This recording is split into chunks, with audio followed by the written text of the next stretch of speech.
Today on What Went Wrong, we may not be keeping it simple, but we're doing that so you get the full story.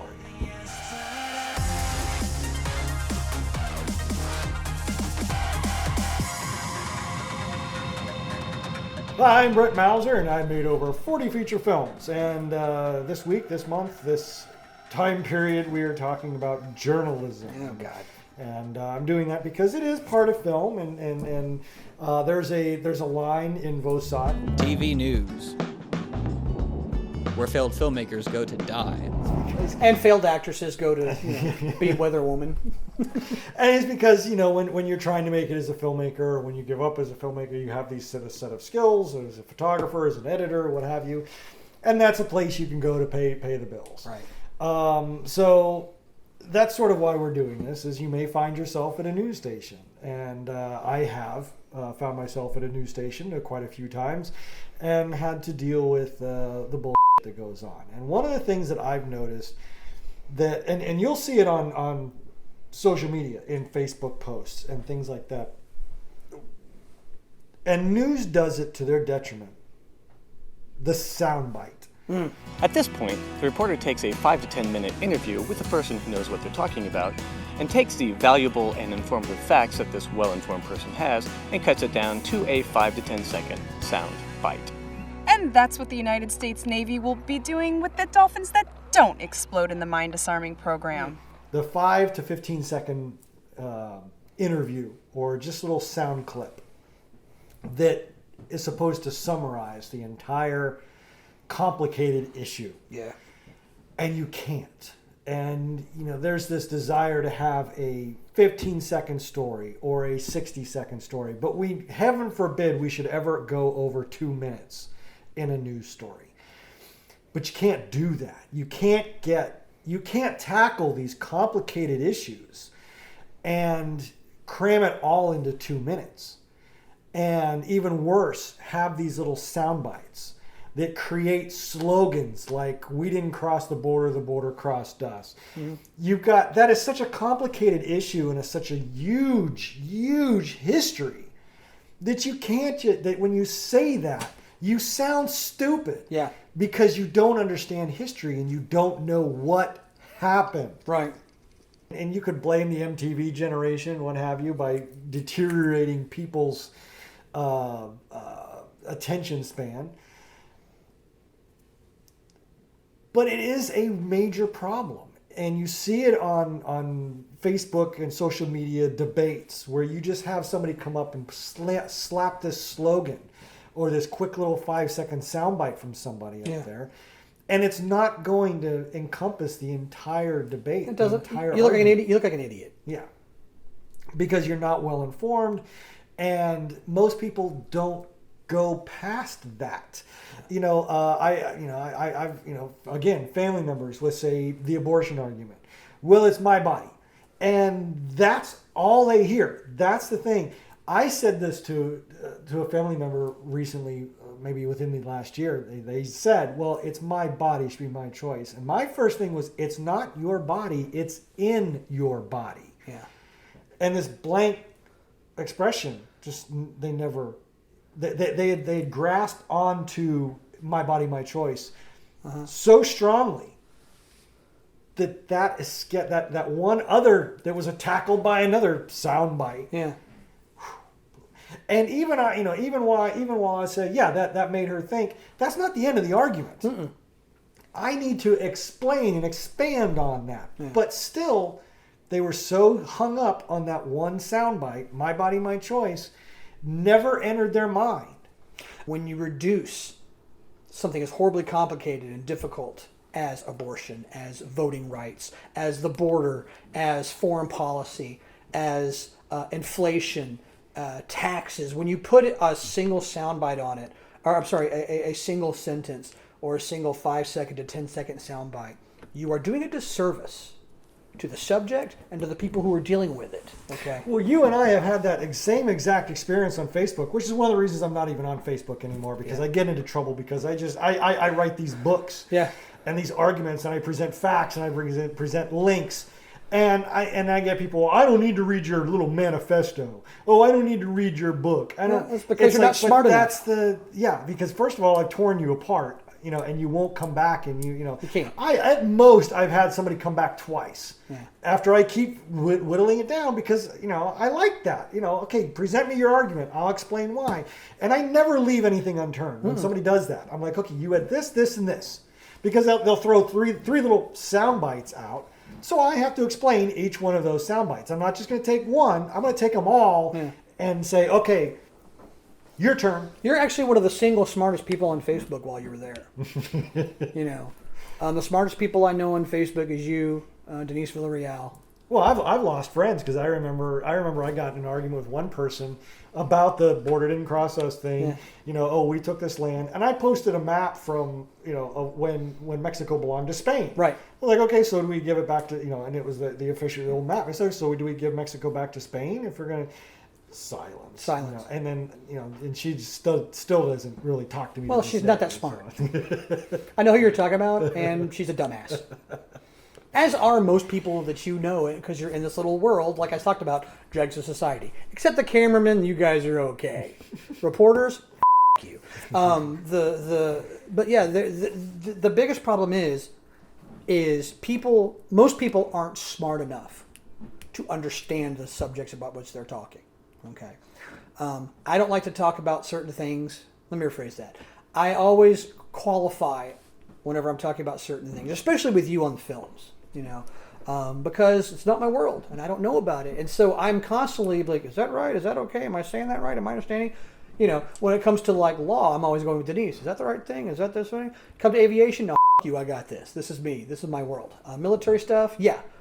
Foreign policy and doing stuff? I was an instrument of that foreign policy. I'll go overseas. I've lived most of the past 5 years overseas. I got it,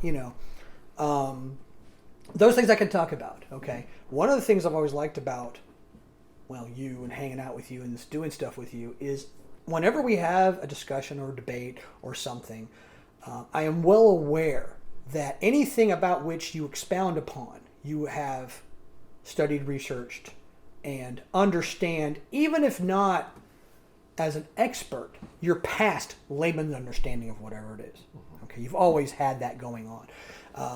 Back before there was an internet, we'd be pouring through you come over and I had that big collection of books, and we'd be looking through the books, and I can't find anything on the we're looking about whatever it was. I figured we were looking about something one time. Remember us bitching about the Dewey Decimal System? That's what it was. Like, God damn, where's this?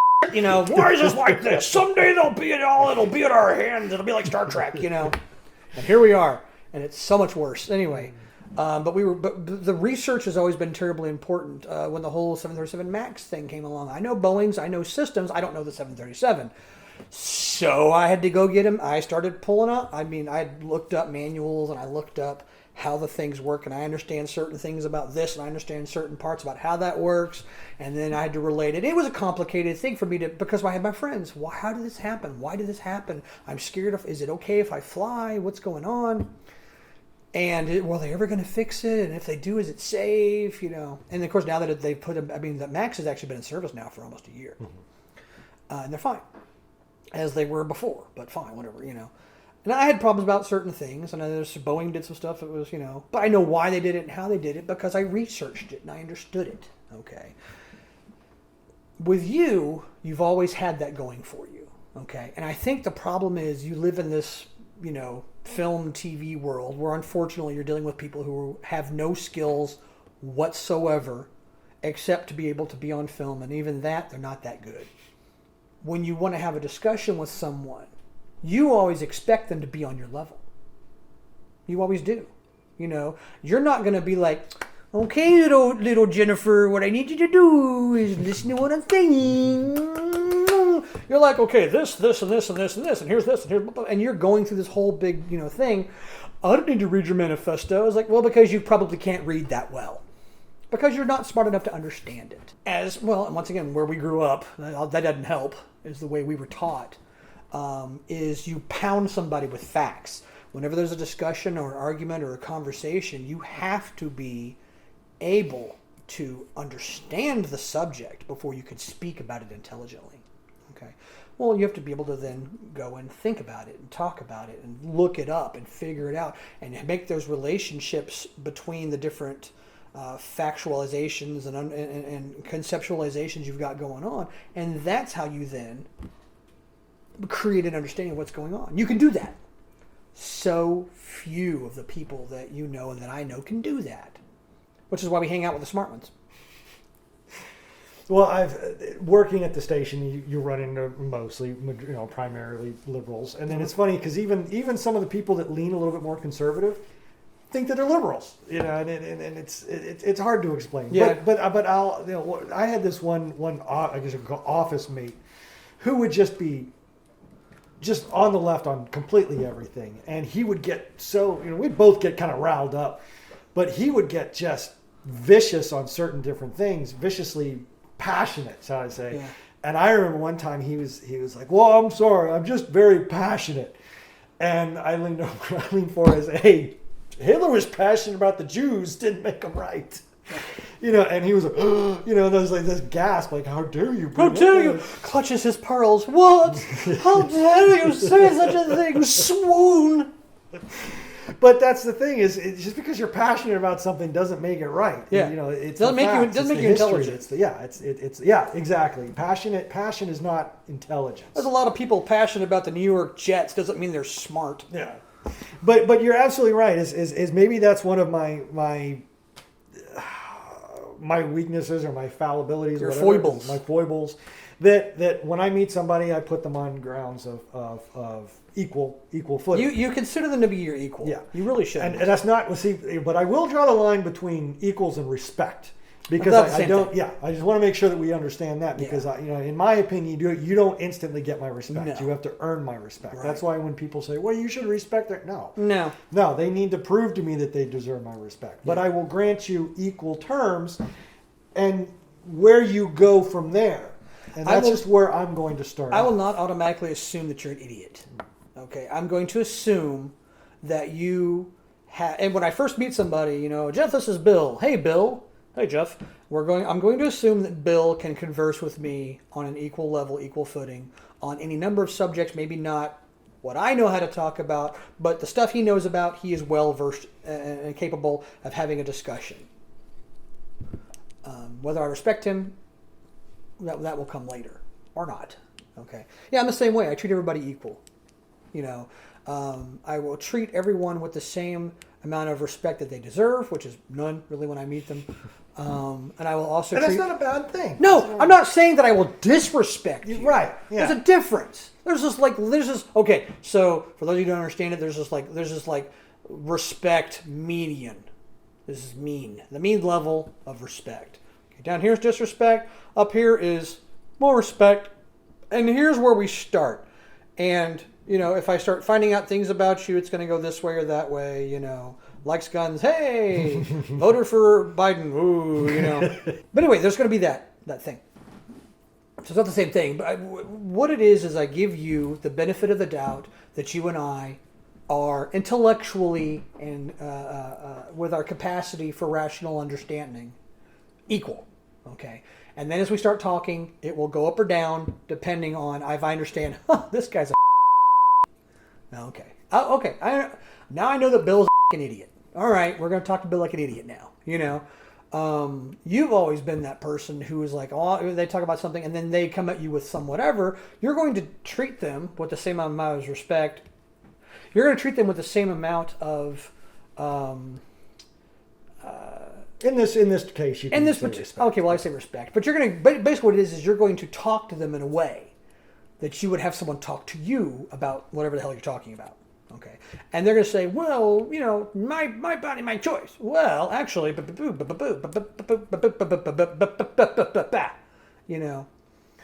and if they say, well, I don't have time to read, just like, oh, I'm stupid, I don't have time to read because reading's hard and words make my brain, and you're going to go, okay, I know who you are now. You're a idiot. You don't deserve my respect. You don't deserve my time. All right, off, Bill. Get the hell out of here. Okay, and that's how everyone has been treated. That's how everyone should be treated, in my personal opinion. And that's basically how, I say, in my opinion, that's basically how people treat everybody else. You go along, and when someone has entered into your world, you treat them a certain way, and then once they prove themselves this way or that way, well, then you treat them accordingly. You have just always treated people intellectually as an equal until they show themselves otherwise, which is fair, perfectly fair. But just because they're passionate doesn't mean that they know a thing, and doesn't mean that what you're telling them is right. Because you probably are smarter than them. You're probably smarter than most people I know. I know a lot of smart guys. I'm not saying the people I know are stupid. In fact, most of the people I hang out with are pretty smart because I hate stupid people. I can't talk to them. I don't know what to say to them, And that's one of the things I've always liked about your movies and your conversations and the stuff that we do, the stuff we talk about, and why I keep hanging out with you and we go places, is because the conversations are intellectually stimulating, and you make me think. You've changed my mind on certain things I've always thought and believed, and all of a sudden you go, yeah, but this, that, and the other thing. I'm like, holy balls, he's right. And that's the mark of someone who is intelligent, who does have the ability to change their mind and see a rationality to something else. And that's something that I always put in the front of my head, because there's the question. It's like, well, I consider myself conservative on the right. Why do I agree with all this stuff? Shouldn't I be some over here? Shouldn't I be some over here? And for the some part, there is. Yeah. But it's because I sit there and I've analyzed. I mean, we discussed, I think, a couple weeks ago, that there was a time when I was on the other side of the abortion issue. Mm-hmm. But it's because I listened to the details. I changed my mind on things because I wasn't so arrogant that I'm right all the time. And it's not a right or a left thing. Mm-hmm. It's not a conservative versus liberal thing, because I will be the first to say there are idiots on both sides. Yeah. There are times, and I remember kind of the first time that it kind of hit me, and it was a conservative that I realized, boy, you're an idiot. Yeah. And it's because they didn't know why they were arguing for what they were. They were just on the right, and that's the way it was. And I figured that out because I had just been listening to, it was probably either Glenn Beck or Rush Limbaugh on the radio. Because when I'm doing a road trip, I'm listening to talk radio, and I heard these points, and I was, oh, that's cool, okay, yeah, well, what about this? And then I get to this location, and it's a couple hours later, and I'm talking to this guy, and he spits out the exact same things, and I'm like, oh, you're just regurgitating everything you just heard. And I was like, you probably couldn't sit down and have a discussion with me as to why you believe those things. Right. Whereas I do. I have to sit there, and when I hear something, especially a commentator or something, I'm like, is that true? I've heard Glenn Beck say some stuff. I'm like, is that true? That can't be right. And I'll go look it up, and I'm like, that's not really exactly the way it was. And that's what frustrates me so much, is because we don't need to lie to win our arguments. Yeah. We, especially us as conservatives, we have the thing that people call us is heartless, and this, that kind of makes us right, is we're not letting that emotion get in there. Yeah. We're looking at the facts and the history of things and going, because a lot of the things that that I fight for, I hate the fact that has to be the way it is. Mm-hmm. I wish things could be gumdrops, lollipops, and unicorns that fart rainbows. Yeah. But that's not the way life is. Right. And that's not the way life works. And I've accepted that, and I'm not going to blow smoke up someone else's ass just to make them feel better. Right. I need the truth, and I need the facts. And I'm not going to get that from a 5-second soundbite or a 10-second soundbite or even a 2-minute news report that's not going to show me both sides, because you can't. It's hard enough to discuss just a summary of of something in 2 minutes. Now you're going to give me both sides. You're going to inform me what the issue is. You're going to tell me what one side believes and why they could be right or wrong, and you're going to tell me the other side, and if there's any other sides in between. Right. And you're going to fact check for me, and you're going to tell me the possible outcomes.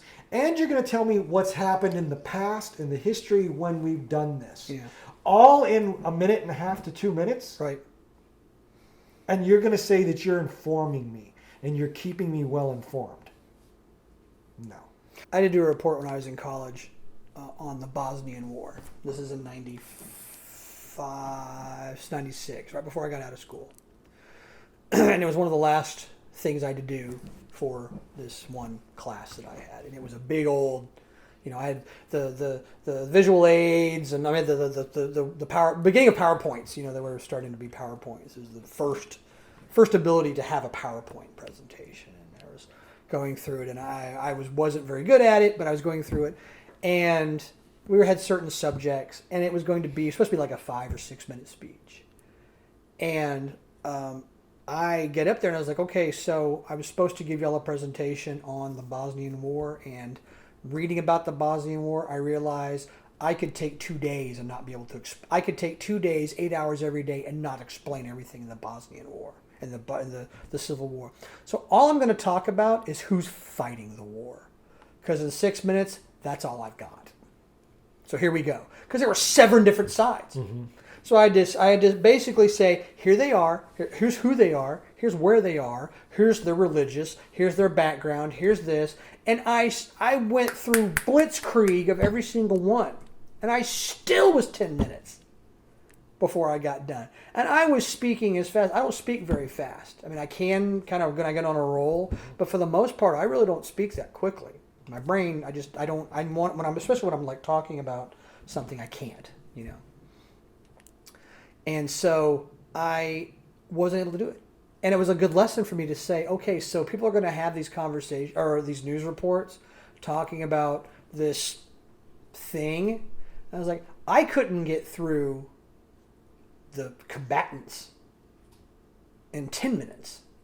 And you're going to give me 2 minutes on the military in Bosnia, or this going on over here, or this debate, or this problem, or this issue, or this presidential, edict.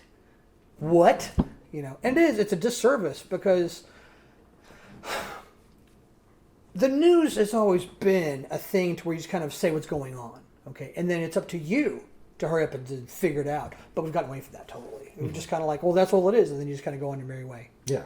And it wouldn't be so bad if they just admitted it. Yeah. If they just say, look, this is what it is. But they present themselves as the cold, hard truth. Trust us. We're going to get it to you first. We're going to get it to you accurately. You can trust us. Well, when you're telling me you don't even care whether I trust you or not, yeah, and you're just trying, and every time you are first, you're wrong, don't bullshit me anymore. That's all I want. Yeah. But for me, you've blown it already. Yeah. I'm not going to listen to the news. I'm not going to watch the news because I know you're full of shit.